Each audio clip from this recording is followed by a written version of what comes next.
Olá, gente querida! Hoje é segunda-feira, dia 13 de março. Segunda-feira da terceira semana da Quaresma. Ontem meditamos o texto belíssimo do encontro de Jesus com a samaritana junto ao poço de Jacó. Hoje, Jesus vai à sua terra, a Nazaré. E não é bem recebido. Fique conosco, vamos então meditar o texto que é de Lucas, capítulo 4, versículos 24 a 30. Jesus, vindo a Nazaré, disse ao povo na sinagoga: Em verdade eu vos digo que nenhum profeta é bem recebido em sua pátria. De fato, eu vos digo, no tempo do profeta Elias, quando não choveu durante 3 anos e 6 meses, e houve grande fome em toda a região, havia muitas viúvas em Israel. No entanto, a nenhuma delas foi enviado Elias, senão a uma viúva em Sarepta, na Sidônia. E no tempo do profeta Eliseu, havia muitos leprosos em Israel. No entanto, nenhum deles foi curado, senão Naamã, o sírio. Quando ouviram estas palavras de Jesus, todos na sinagoga ficaram furiosos. Levantaram-se e o expulsaram da cidade. Levaram-no até o alto do monte sobre o qual a cidade estava construída, com a intenção de lançá-lo no precipício. Jesus, porém, passando pelo meio deles, continuou o seu caminho. Palavra da salvação. Glória a vós, Senhor. Meus irmãos e minhas irmãs, Jesus vai a Nazaré, sua aldeia. Lucas chama de cidade. Na verdade, era uma aldeia de mais ou menos 300 a 400 pessoas. O que representa Nazaré? Nazaré fala de origens, fala da vida oculta de Jesus, fala do trabalho obediente, o trabalho silencioso na carpintaria com José. Nazaré fala da observação da vida do seu povo, da oração nos vales e montes das redondezas, da convivência com José e Maria, do convívio e do aprendizado com os trabalhadores, os agricultores. Jesus observa o agricultor que lança semente de trigo ao solo, no vale de Jezreel, por exemplo, que está ali ao lado, da mulher que prepara o pão com a mistura do fermento, do pastor que conduz as ovelhas ao curral, do grão de mostarda, dos pássaros do céu, do trigo e do joio, da ida à sinagoga na manhã de sábado. Nós poderíamos continuar numa lista infindável de coisas. Em seus anos ocultos, Jesus observou, sobretudo, os costumes de sua gente. Trabalhou com José na carpintaria. Mas, sobretudo, ele cresceu na intimidade com o seu Pai, aquele Pai do céu.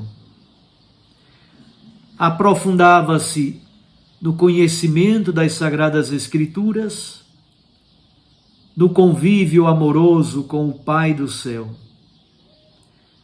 Na sinagoga, onde tantas vezes ele esteve no sábado, ele faz o discurso inaugural do seu ministério público. Está começando a sua missão. Sua parentela reage com um misto de admiração, mas ao mesmo tempo de incredulidade. Jesus então percebe e diz que um profeta não é bem aceito, não é bem acolhido na sua própria terra. É o escândalo da encarnação. Todos conhecem suas origens. Pensam também eles que de Nazaré não pode provir nada que seja interessante. Assim diz Natanael, que é de Caná da Galileia. Jesus então dá o exemplo de dois profetas que agiram, que trabalharam em meio aos pagãos. O primeiro deles é Elias, em 1 Reis, capítulo 17. Elias vai à região de Sarepta, na Cirofenícia, e se hospeda na casa de uma viúva que tem um filho e está praticamente sem ter o que comer, porque já são anos de seca.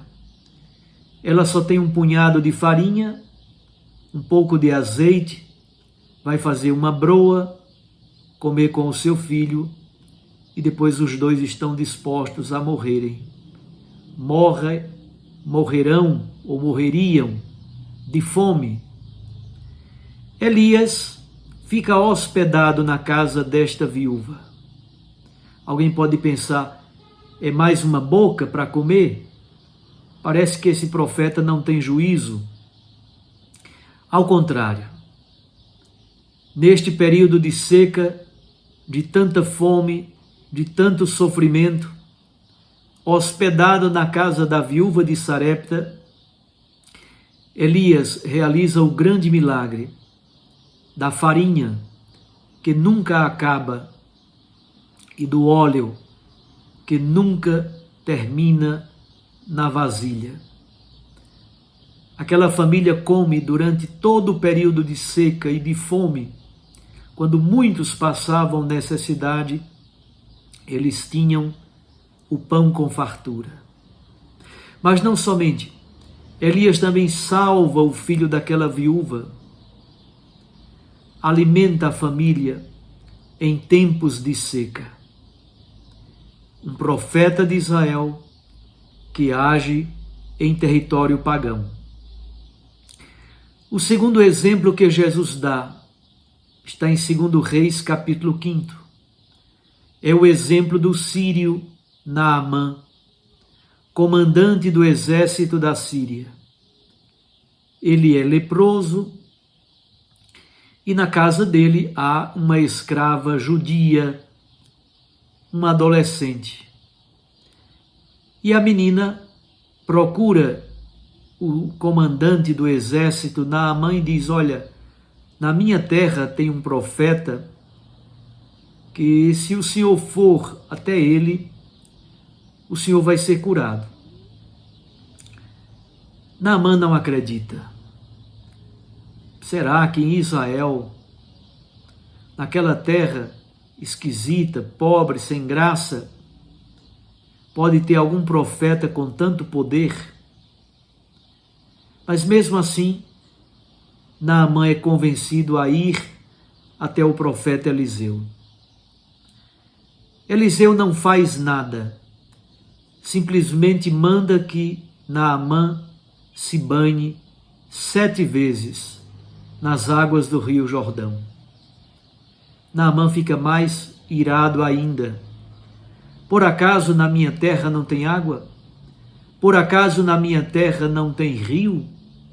Agora vi aqui a Israel para esse profeta e mandar banhar nas águas do Jordão, que é um rio sem graça, um riacho na verdade.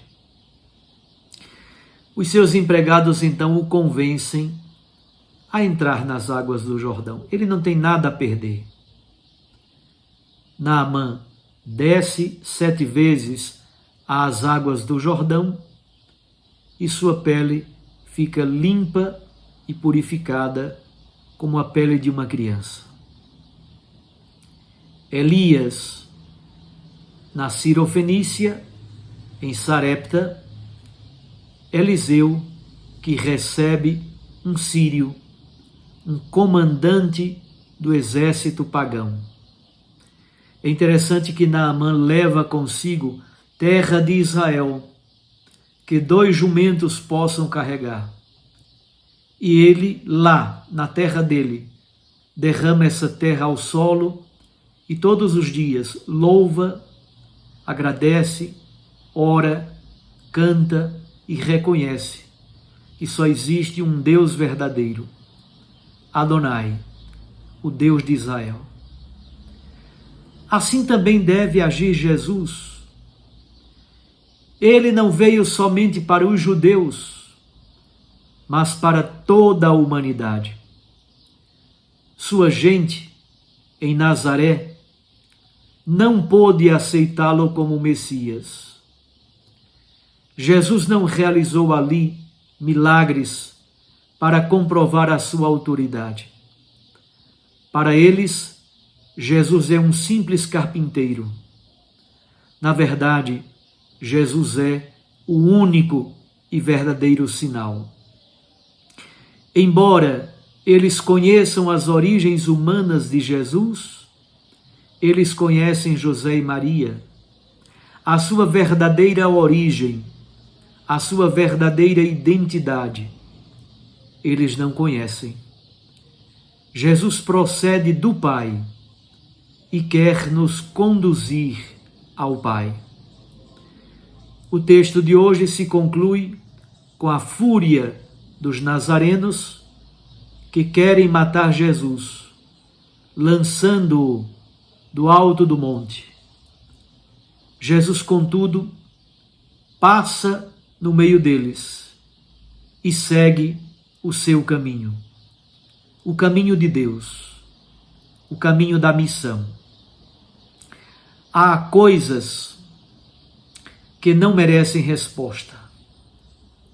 É preciso, fundamentalmente, seguir o nosso caminho, o caminho de Deus, o caminho do Evangelho. Nesse dia, rezemos também as nossas raízes, as nossas origens. Rezemos a partir do tema do testemunho, no seio da nossa própria família, no seio da nossa parentela. Quantas coisas bonitas podem aflorar desse texto evangélico. Rezemos e aprofundemos essa mensagem da palavra de Deus a nós. Um abraço a você. Fique com Deus e com sua Mãe Maria Santíssima. Eu os abençoo em nome do Pai e do Filho e do Espírito Santo. Amém. Até amanhã, se Deus nos permitir.